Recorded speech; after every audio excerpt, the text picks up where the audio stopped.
So ladies and gentlemen, boys and girls, I have a question for you all. And I want to see full audience participation. And it's very simple. I want you to raise a hand if this situation has ever occurred in your young life, okay? Are you ready? Yes, you ready? Okay. Have you ever experienced these words right here? Yes. This morning. Wow. So, why do we usually hear these words? Who do they usually come from? Our parents. He says mom. Our parents, adults, people older than us, wiser than us, less hair than us. Older people. For some reason, when you ask a question that they just don't feel like answering, I'm not going to say they're incapable, but they don't feel like answering. And they say, you know what? Because I said so. And now I, as a young child and as a grown man, love to ask the question, why? And it's not, yes, I used to say, how do you figure? And sometimes I'll say, care to elaborate if the answer isn't sufficient in my eyes. I don't say that to my parents, but I say it to other people. But I love to ask the question, why? And I, more times than not, got because I said so. And now, I'll tell you right now, y'all, the thoughts that came to my mind are not thoughts you want to say to your parents. Things like, that's not a valid answer. Don't do that. Because you'll wake up saying, what happened? And your parents will be like, I gave you the holy kiss. Backhand. But so often in my life, the thought was, okay, I just want to understand why. Like my parents would sometimes give me something weird to do or they'd say something strange and I'd say, okay, look, help me understand the purpose behind what I'm doing. And they got really good at the whole because I said so. Now, when I say parents ask you to do odd things, I'm talking things that, well, it's not just that it's not normal, it's because everybody has their own unique family dynamic, right? But it's in your own unique family dynamic that you stroke your beard and you say to yourself, yes, girls, even you stroke your beards and you say, huh, interesting. For example, I was in college, young college student, and I'm doing college students too, go visit my parents. And I went home and I'm cleaning fishing gear and I'm watching a fishing show. Pretty normal for Akil Mims, right? So I'm cleaning fishing gear, setting things up, and I've got it all. I've literally got everything like spread out like a schematic in the family room. And it's awesome. My mom walks in. She says, hey, Akil, do you mind not doing that in this room? Because you might offend Charlie. It might upset him. I said, okay, that's fine. Now, y'all need to understand something. Charlie is my mom's pet betta fish. But because it's my mom and it's their house, I'll say it's her house. My dad will agree. It's their house. Because it's their house, and because that was really quick-witted of her, and I had nothing to say, I packed up my fishing gear, I turned the thing off, and I went to another room. But it was an odd request, right? It's a very strange thing. And she didn't have to say because I said so, because I didn't ask why. I was just kind of like, you know what, you got me. Well played, Mom, well played. This is why you right here are the mother, and I'm the child, even though I'm 20-something years old. Amen. Was that a student that said that? Oh, Paul. Wow. But I feel like sometimes God does the same thing to us, right? Like God will give us a request and we'll be like, that's kind of odd, God. That's a little strange. That's not normal. Y'all ever felt like that? You ever felt like God asks you something or requests something and you say, Lord, I know that you're holy and just and righteous and all-powerful and omnipotent and all these things that I can't even speak, but God, you know that doesn't make any sense. And God, for some reason, doesn't zap us. Well, tonight we're actually going to share and talk about a story from the book of Hosea. We're going to talk about a little situation, like one verse, that in most people's eyes honestly makes no sense. It is a request by God that seems a little odd that would make you go, interesting. You sure about this, God? Like, did you pray about it? Did you talk to the Holy Spirit and Jesus? You did. Okay, all right, well, I'm just making sure. And so if you have your Bibles, or if you want to look on the screen, we're going to read from Hosea 1, verse 1, and then we're going to read verse 2, and then you know what? What's the next verse we're going to read? Verse 3. Well, we're not going to 4. We're literally stopping at 3. It's just 3 verses. It's going to be very simple, okay? You ready for this? You ready? All right. So it says in Hosea 1:1, 2 up. The word of the Lord that came to Hosea, the son of Beeri, in the days of Uzzah, in the days of Uzzah, Jotham, Ahaz, and Hezekiah, kings of Judah, and the days of Jeroboam, the son of Joash, king of Israel. Just letting you know, the bottom part of that I can't see. If you can get out of, just letting you know. So let's talk about what's going on here. Someone is being spoken to by God in the Old Testament. What were those people called? Prophets. Yes, so Hosea was a what? Prophet. So we've established Hosea was a prophet because the word of the Lord came to this man and he was spoken to. But Hosea is spoken to, and if you notice, there are a lot of kings that are mentioned there. In fact, Hosea was at least alive and doing ministry and a prophet during the time of Judah as well as Israel when they were split for at least 32 years.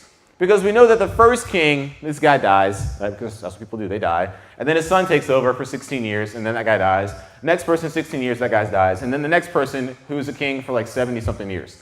So somewhere in between that time, Hosea lived between those 4 kings, and then he died. But let's talk about what's going on with these kings. First is King Uzziah, right? So King Uzziah, he's a good king. He did good things. But then he got caught up with life. Now, how did he get caught up with life? Well, he became a leper. Now, you might say to yourself, Pastor Akil, does that mean he got leprosy from somebody else? No, here's what had happened. Uzziah was a great guy. He's like, look, I love the Lord, and I'm making military conquest for God. Everything's great. Everything's good. And so much so that something snuck in, a five-letter word, something snuck in that comes before the fall. Anybody know what it's called? Pride. I said leper. Alabama fan right there. Pride. Although it's a good guess, 5 letters as well. Pride came in. And what did pride look like in this young man's life? Well, Uzziah said, okay, you know what? I want to give a sacrifice to God. And when he wanted to give a sacrifice to God, he actually went into the temple, and he went in and he did a sacrifice. And the priest came in and said, no, not in the Lord's house. And as soon as they said that, and he's just like, look, I wanted to do it, all of a sudden, it's interesting, it says his forehead started to produce boils. And leprosy started to show on his face. And so they all kind of backed up and said, you got to go. You got to leave. So he dies because he got arrogant, right? Because he said, you know what, God, I don't need the priests. I can do my own thing. I'm good. He started off great. Then he got a little arrogant. All right, let's talk about the next king, his son. So King Jotham. King Jotham actually was a great king. When I say a great king, he learned from his father's mistakes. He said, you know what? I'm going to honor God. I'm going to serve God, and I'm going to do my thing for the Lord. It's going to be great.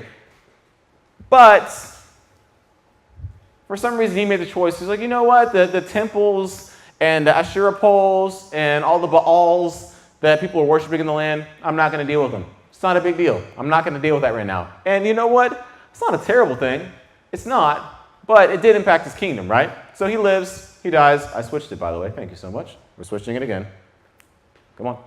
Now, lives, dies. His son, King Ahaz, comes up. Now, you would think, okay, King Ahaz would learn from his grandfather's mistakes and say, all right, you know what? I'm not going to go into the temple of God because you get leprosy and you die, and it's a terrible thing. I'm going to learn from my father. My father did really good stuff. I'm going to build upon it.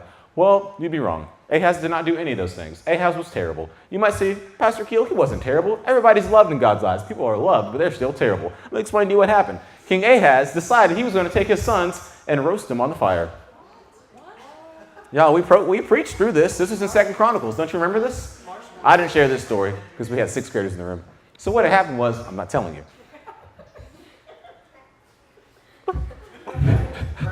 Wow, I can't laugh with this microphone on. So King Ahaz basically said, I'm going to sacrifice my sons, my children, to these foreign gods so that I can basically make the land more plentiful. I can do great things. And God looked at him and said, interesting. All right.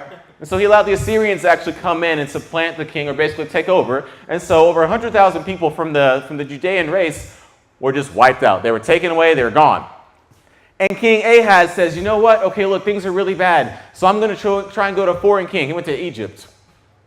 Egypt didn't help them at all. Remember the whole slavery thing? He went to the Egyptian king and said, hey, look, if I take the money from the storehouse of the Lord, that's a big no-no, and from my storehouse, and I pay you all this money, will you help me? King of Egypt says, sure. He took all the money, gave it to the king. Did the king of Egypt help him? No, he did not. So God said, you know what? Look, Ahaz, you messed up. First of all, you're roasting children. Nobody does that. Like, that's messed up. Second of all, you stole from me. Third of all, you went to the king of Egypt. Hello, I have been the Lord your God since before you were born. I walked with you all. I did all these things. Look at the stories. Look at what I've done for you. You know what? You're going to have to die. Gone. Now, the next king that comes up is King Hezekiah. Anybody know anything about King Hezekiah? Hey, have you ever met anybody with the name Hezekiah before or heard of the name Hezekiah? Now I heard of it. People have the name. Now you've heard of it. People, here's the cool thing about the Bible. You can tell if somebody was a bad person based upon if their name comes back up later on in life. Just saying. If you struggle with, okay, was it a good king or a bad king? Do you see that king's name anywhere in the world? Hezekiah comes up a lot. Why? Because Hezekiah was a boss for God. Now, when I say a boss for God, he understood, okay, you know what? I'm going to love God. I'm going to serve God. I'm going to be passionate about God. But not just that. He said, you know what? My people are going to do the same thing. So those poles, the Asherah poles, the Baals, all those different things, he said, got to go. It's time for it to leave. Because here's the thing. The reason we were being attacked by all these different kingdoms and we were actually enslaved to these people was because we chose not to follow our God. We chose to follow these false gods. We chose to do things with the Baals and all their temple people. You can read about that later on. That God says, look, this is a big no-no. And then Hezekiah did something even better. He says, you know what? I'm going to reestablish the Passover because none of the kings, since way earlier, had celebrated the Passover. So Hezekiah is an incredible king. So he does this great thing. So we know now the kings that are here, the kings that are taking place, what basically the foreground of Hosea's life. We know what he's thinking, what he's experiencing. Now, it's important to know that because of the question, or basically, it's a statement. God didn't ask him anything. God told him. What God tells this man. Verse 2, 2 fingers. It says, when the Lord first spoke through Hosea, the Lord said to Hosea, go take yourself a wife of whoredom and have children of whoredom. Read Hosea. For the land commits great whoredom by forsaking the Lord. Well, let's talk about what just happened here. God spoke to Hosea for the first time. And God said, hey, go get yourself a bae. Go get yourself one of them boo things. And Hosea said, okay, I can do that. But God isn't like Pastor Akil. Because see, I speak really quickly. God pauses. Like, hey, go get yourself a wife that you probably don't want to be with. Now, I look at this story and I say, okay, Hosea, first of all, you're a way better guy than I am. Because, Hosea, I would think about, okay, here's my job. Here's what I'm called to do. Here's how people view me. I don't really know if having this person in my life aligns with who I want to be. Like, God, I'm going to do all these great things for you. Are you sure you want this person alongside me? I feel like they'd slow me down. It's like putting an anchor on a cheetah's waist. It doesn't make any sense. Cheetahs are fast. They need to run. They don't need any weight on them. They're limber. It makes no sense. God, are you sure that this is the wife? You obviously meant to give that message to somebody else. Ahaz is dead. You can give it to him, though, because he would want that wife. He was a terrible kid. He would love that wife. But he doesn't say any of that stuff. He doesn't say any of it. What does he say? He actually didn't say a thing. He took action. So he went and took Gomer, the daughter of Debalim, and she conceived and bore him a son. So Hosea got a strange word from God, right? Can I get a witness? Amen? Yes? Was that a strange word from God? Yeah, it was. And what did he do? He said, all right. And he did it. That's it. That's all I got. No, I'm kidding. I've got more. Hosea did something that, honestly, I wouldn't do. But I think most of us wouldn't do either. See, I feel like when God gives commands, sometimes I say, God, I don't deserve that. Especially if it's something bad. Now, if it's something good, you're like, oh my gosh, God, you're so good, you're so amazing, wink, wink, nudge, nudge, yay. Like, your grace is magnificent, and your grace is awesome, and I'm so grateful for who you are. Thank you for this lovely thing. God, you're awesome. I don't deserve that. Then we're more real, because that was just completely superfluous. And we say, okay, God, look, here's the thing. My life and my expectations, kind of the plan of what I have, the framework for what I want to be in life, does not align with what you asked me to do. It does not align with this task. It does not align with this goal. Are you sure about this? And then oftentimes, we take all those thoughts and it's like, nah, I'm good, God. I'm going to do my own thing. Now, some of y'all might be thinking to yourself, first of all, Pastor Akil, I'm not a prophet in the Old Testament. My name is not Hosea. I'm definitely not marrying Gomer. This applies at no point to my life. And I would say, you know what? You're probably right. None of you all are named Hosea. We have a Jose, but we don't have a Hosea. We don't have any Gomers for a reason. I mean, it's just going to get better, but we don't. We don't have those people. So how does this apply to your life, right? How does it apply to your life? How does it apply to your life when God says, hey, I want you to do this one task right here, and the task is a little different than what you expected? Well, I remember one time I was in college, and I had this amazing experience, right? So I had planned to go to a camp in Colorado, and it's a Young Life camp. If you've ever been to a Young Life camp, like imagine what Fuge camps look like, but they're way better. I've got pictures, so you'll see it as well. They're way better. Like, they've got 5-star chefs. There are camps all around the world. They're phenomenal. My sophomore year of college, the sophomore summer, between freshman to sophomore year, I was gone in Georgia for a month as a mountain bike guide in a camp. Mountain bike guide in a camp. And it was the best experience of my life up to that time. Best 30 days of my life. I got close to God. I got to hang out with amazing Christians. I got to hang out with people from Bermuda. It was a really growing experience. I also got challenged as a leader. I had to really learn and understand, okay, how to encourage somebody as a Christian versus as a captain of a rugby team. Because yelling at somebody saying, just do it, does not work. I learned that the hard way. But I learned, and so I thought, you know what, God? I know exactly what I'm going to do next summer. I'm going to Colorado, and it's going to look like this right here. Gorgeous. There are some better pictures, but I don't want you all worshiping the scenery, and actually for myself. I spent probably 20 minutes looking at pictures, just reminiscing, like, oh God, wow, that's amazing. So this is, which was this one? This one. It's not Timber Ridge. Yeah, it is. So they've got 3 camps. They had 3 camps. One of them they closed down. But this is the camp that I applied to, and they've got a massive application process, and it's ridiculous. But because I was a Young Life leader, it really helps you get in. And because I had done summer staff before, they're like, oh, he's not crazy. He can work with kids. So this will probably work out. So I went to the application, and then they said, hey, we want you to be here. This is the week you're going to be here, or the month you're going to be here. Everything was good to go. And I was going to be hanging out in places like this right here, where the scenery is amazing, talking about Jesus, laying under the stars, watching satellites go by in geosynchronous orbit. It was phenomenal. Absolutely gorgeous. I mean, you see the worship. Like, it is life-changing. There are so many students on fire for God. And look, they all love to play Frisbee. Like, y'all wonder why I love Frisbee so much and Sour Patch Kids? That's the culture I came from. They all play it. Even the little babies. They just, it's amazing. So much fun. That's what I was planning on doing. That was the plan for my summer. Because I thought to myself, God, I'm going to grow so much closer to you. It's going to challenge me. It's going to make me grow. Now, at the same time as I was planning on going on this summer trip to be gone for a month in Colorado, which I always wanted to go to Colorado, and I love the mountains, at the same time, the college ministry at my church was planning a trip to Botswana, which is a sub-Saharan country in Africa. So it's like you've got South Africa right here, you've got Zimbabwe, or you've got, what is it called? It's Malawi right here, Zimbabwe right here, and Botswana's right there. So Botswana's right here, just northeast a little bit of South Africa, in case you're wondering. I don't have a map of it. So that was a trip that they were planning on going, and I wanted no part of it. Why? Because I'm going to Colorado, and it was going to be awesome. My parents had already said yes. I was good to go. First of all, your parents saying yes to you going 30 days in the mountains in Colorado when no family lives over there, that's a blessing right there. That was a blessing, and that was free, or so I thought. So I'm at a dinner. It gets better. I'm at a dinner with some of our college leaders and some of the college adults and that kind of stuff. When I say college adults, the ones who are older. So college leaders are the college-age students who are volunteering in the college ministry, and then basically the adults are the ones who actually are helping us, discipling us, and they're basically making us great, and they also have great food.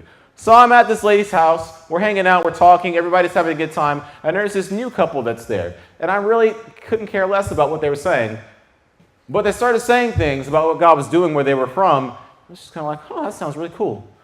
Back to my conversation. Oh, that sounds really interesting. Back to my conversation. And then they just kept talking, and I found myself gravitating more to what they were saying and just listening. And I realized whatever they're doing, wherever they're doing, whoever they're doing it with, I have to be a part of that. It wasn't just a feeling, it was me knowing that's where I'm supposed to be. And so as I listened, I found out, oh, these are our missionary partners from Botswana. It's the pastor and his wife. Oh, okay, that's cool, God. It's all right, I can do that, and I can go to camp. Oh, they're going to be gone 2 weeks during when I'd be gone in Africa. Well, God, I misheard you. Oh, I was wrong. Okay, I didn't mishear you. So I had to call the camp and say, hey, look, I apologize. I know it's 2 weeks out, but I'm not going to be there. God's calling me to go to Africa. I know, I don't want to go to Africa either. Who wants to go over there? I have no reason to go there, but God's calling me to go to Africa. So I canceled with these people, and I basically find myself 2 weeks later getting ready to I'm packing all my bags, getting ready to go to this trip to Botswana. It's the day before my 20th birthday, Saturday. And I find out, I get back to the car, that, oh, somebody stole my wallet from my friend's car because we're tubing down the river, and they said, hey, let's celebrate before your birthday because you're going to be gone flying 20 hours to Africa. Let's celebrate, hang out, and, just do Christian-y things. My wallet's stolen. Awesome. God, this is a terrible way to start a trip off.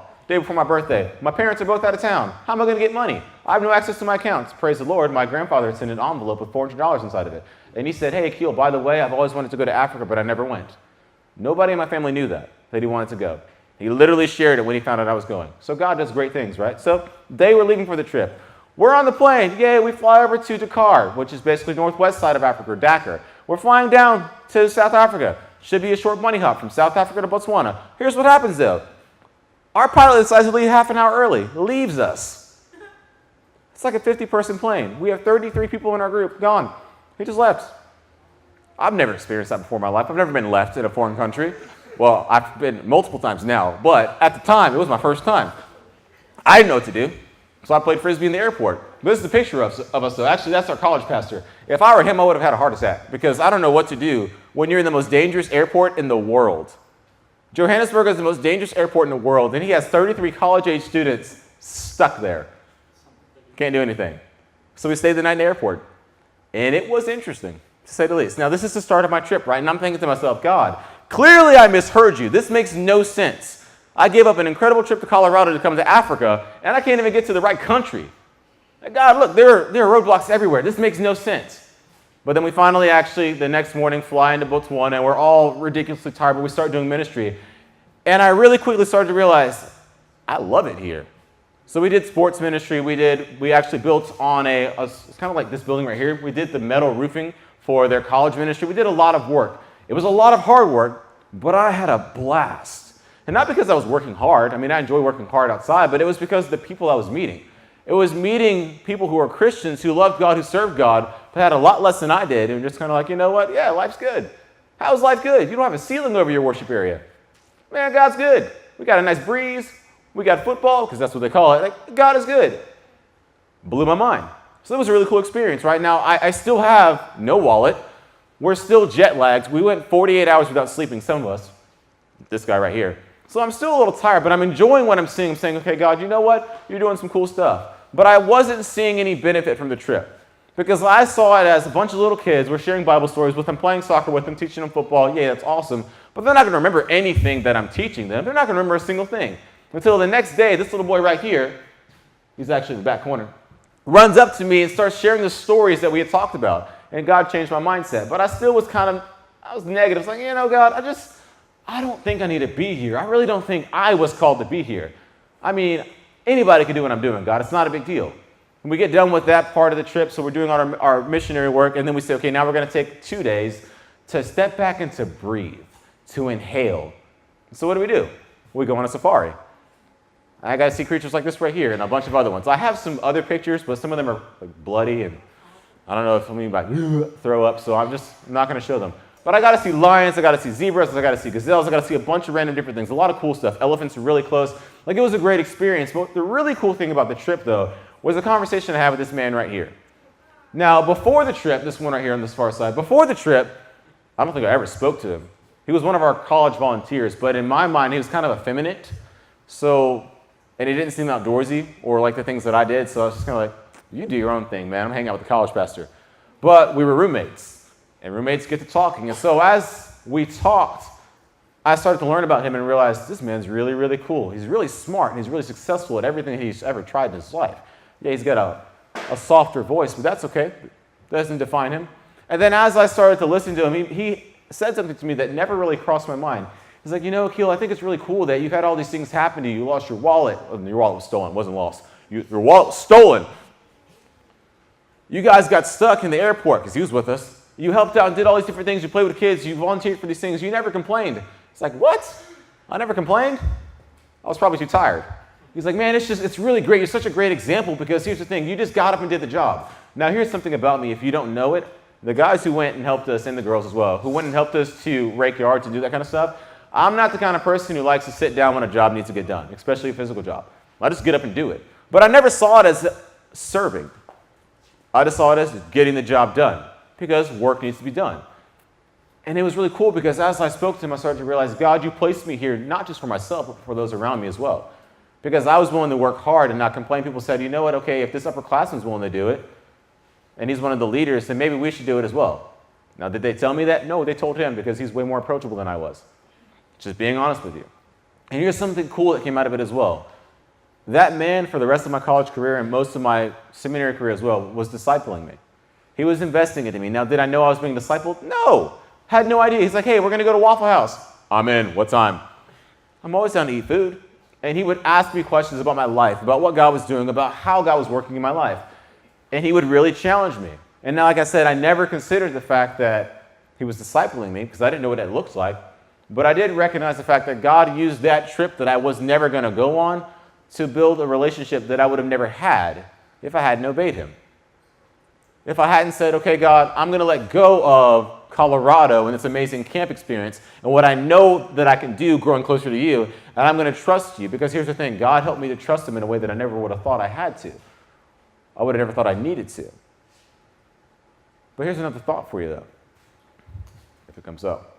Why did Hosea choose to obey? I mean, for me, it was, okay, I'm going to another country. I like traveling. And I pretty much knew that God was calling me to go. I mean, $2,200 was raised in less than a week, and I didn't pay for any of it. I knew God was calling me to go to Africa. I drug my heels a little bit, but I knew he was calling me. But why would Hosea, a man who's a prophet, a man who's seen so many hard times in where he was living in Israel and Judah, why would he choose to obey? Because in all honesty, a wife who's a little scandalous isn't going to add anything to his reputation. It isn't going to make him any better. In fact, it probably is going to add a headache. Probably going to make things worse. I think Hosea was actually far ahead of his time. There's a man by the name of Paul who was going through a situation, and he basically said, God, I want you to remove this from me. And God responded in this way right here. He said, look, my grace is sufficient for you. My grace is sufficient. And Paul finally said, okay, God. And so I think Hosea, the reason he was willing to obey God in the midst of the most obscure and just strange request that you would ask a prophet is because he said, okay, God, you know what? Your grace is sufficient. Now, what does his grace look like? What does the grace of God look like? It's a free gift, right? What did Hosea have? Because he didn't have Jesus. He didn't know who Jesus Christ was, the resurrected Lord and Savior. He didn't know that. But he did know that there was a God who loved and cared for Israel, even though Israel couldn't care less about their God. There was a God who had walked them out of Egypt, who had been beside them through the desert, who had laid walls down, who had done all these incredible things. He knew those things. So he said, you know what, God? I might not have the best home life with this woman you're telling me to marry, but I've got you. I have you in my life. And you know what, God? Here's the thing. That's going to be enough for me. That right there is enough for me. And I wonder how many of us, if we were to be in the same situation, would say, okay, God, no matter what happens, no matter what you call me to do, no matter what you ask of me, or where you choose not to let me go and you send me, you're enough for me. You have proven that you're enough for me. Now, for myself, I came down here to Florida, and honestly, I thought, okay, I'm going to have to get a second job.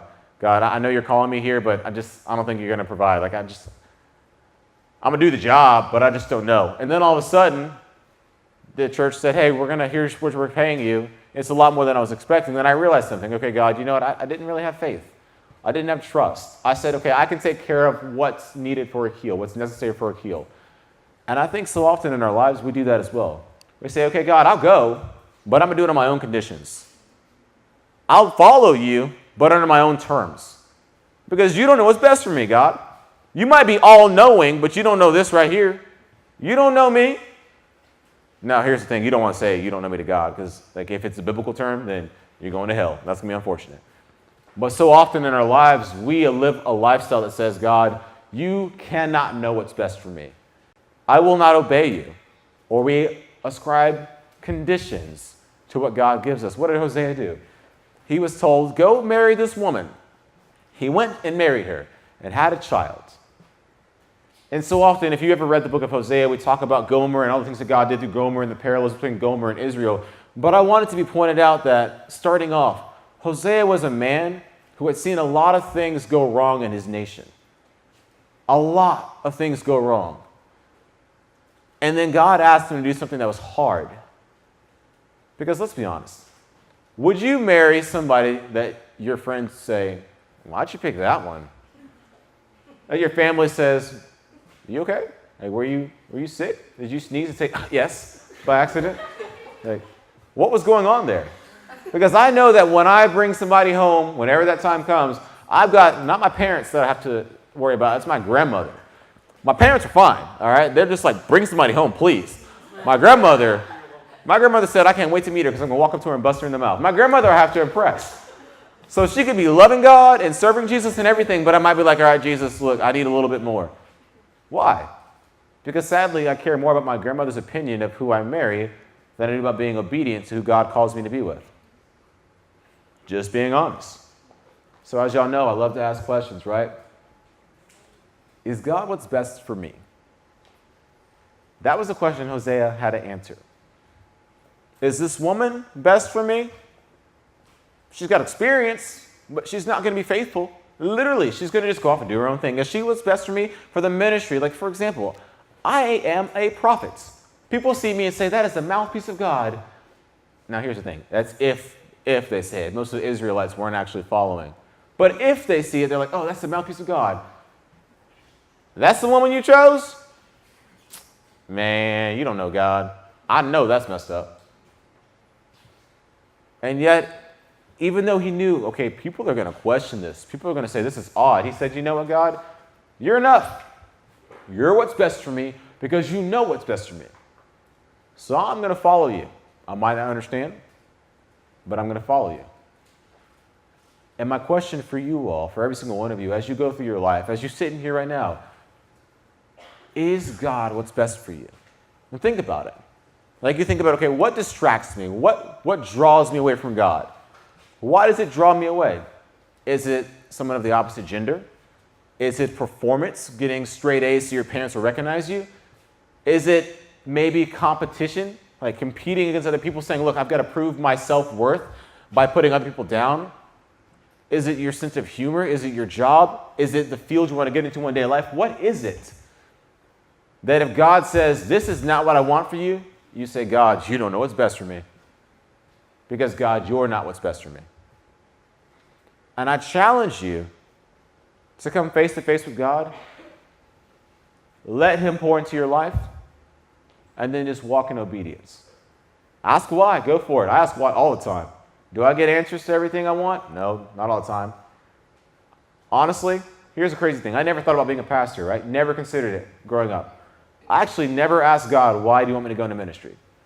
Because as I started to walk with God, he started to say, hey, by the way, this works out, and this works out, and this works out. Y'all, I used to talk to students while I was fishing about God. They would ask life questions. All I had was the Bible and math. That was it.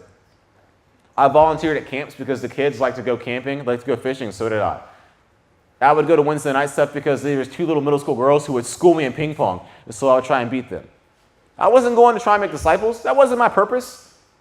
But God knew he knew where I needed to be. And when the time came and he said, hey, by the way, Akil, I need you to go do this, I was just kind of like, we look back at what you've done so far, God. All right, you've been faithful so far. You've clearly known what's best so far, so let's just take a step and see what happens. Hosea took a step. And we're going to talk more about the steps that he took and what God did through that over the next couple of weeks. But I challenge you all to take a step. Take a step of obedience and say, okay, you know what? If God is best for me, I'm going to do something with it. I'm not just going to say, okay, cool, I go to church on Wednesdays, or I show up on Sundays, maybe show up on Sundays. Yay, Jesus is awesome. Wear my Jesus shirt. Awesome. And then never mention the name of God to your friends. Never come off as somebody who's a Christ follower to your friends. Never honor your parents because you say, Mom, Dad, you don't know what's best for me. Mom, Dad, you guys don't know you don't know God like I do. I've got this. I can handle it. That's not honoring God. That's not respecting God. That's not showing God, you know what, God, I'm going to submit to your will and say, God, if you really know what's best for me, handle the situation. Because I know that my pride, my insecurities, my fears, my worries, my doubts, they're not what's best for me. They will cripple me forever. But I know that my God is good. He knows exactly what I need because he created me. Beginning and end, he knows exactly what we need through all things. God, you're best. Even if I have nothing else, God, you're enough. And I look at Hosea actually, and I think about this really quickly also. Hosea was asked to do something that makes no sense, right? It makes no sense, right? Because you guys haven't heard the entire story. So if you don't read the entire story, you would say it makes no sense. And even if you read the entire story, you could say, God, you could have easily told the people that. You didn't have to make that man go through that stuff. You didn't. But what's crazier is the fact that Hosea did something that Jesus did. Hosea got a command from God, and Hosea said, all right, your will is enough. Because Jesus was born. I'm not even talking about laying his life down on the cross, rising back up 3 days later. Let's talk about the fact that he was born. The fact that he was sitting in heaven alongside God, and God said, hey, I need you to go do this. And Jesus said, okay. He said, God, you're what's best. Your presence is what's best. Not just for me, but for all things in creation. That was the reason Jesus laid his life down on the cross. It was because he said, you know what? God is best for all people. The reason Hosea was willing to marry Gomer wasn't because he's like, you know what? Well, maybe she's good looking, but I know she's going to leave. It was because, you know what, God? You're what's best. You know what's best, and I'm going to trust you. Trust leads us to do things that sometimes don't make sense. But when we look back, when we trusted God, we see where God's been faithful. Jesus wasn't abandoned in the grave. Right before he was supposed to lay his life down, die an excruciating death, it's a cursed death. Look it up in Deuteronomy. It's a cursed death, painful death. Right before that, he said, look, I don't want to do this, God. I don't want to do this. But it's not my will that's important, it's yours. Because your will is what's best for all of creation. And so he got up on the cross. And then he died. And he wasn't abandoned in the grave. Death didn't hold our Savior. Instead, he was raised back up in newness of life, and he offers that life to you all. But he says, look, I challenge you. Challenge you to look into who I am, to study who I am, and get to know me, and compare anything to me, because I'm what's best for you. That's why he says, look, you'll have no other God before me, because I am the best for my people.